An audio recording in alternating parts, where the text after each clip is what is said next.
അന്നമ്മേ കൊള്ളാം. മോനെ കൊള്ളിക്കല്ലേ. ഓ തോറ്റു. ഇപ്പഴാടി നീ പെണ്ണ്. അതെന്റെ മീശ എടുത്തോണ്ട് തോന്നുന്നു. ചേട്ടന്റെ ആഗ്രഹപ്രകാരാണോ ഇങ്ങനൊരു പരീക്ഷണം? ഹേയ്, അല്ല ആയാലും കുഴപ്പമില്ല.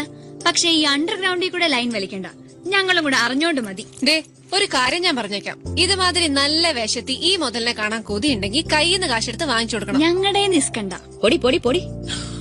മോനെ ശ്യാമു, എന്നെ കെട്ടാ മോഹിച്ചു വരുന്ന ഒരുത്തന്റെ കണ്ണിലൂടെ നോക്കിയിട്ട് നീ പറ, എങ്ങനെയുണ്ട്? എങ്ങനുണ്ടെന്ന് ചോദിച്ചാ ഈ കോലത്തിൽ പൊക്കിയെടുത്ത് വനജ ടീച്ചറിന്റെ മുമ്പിൽ കൊണ്ട് നിർത്തിയ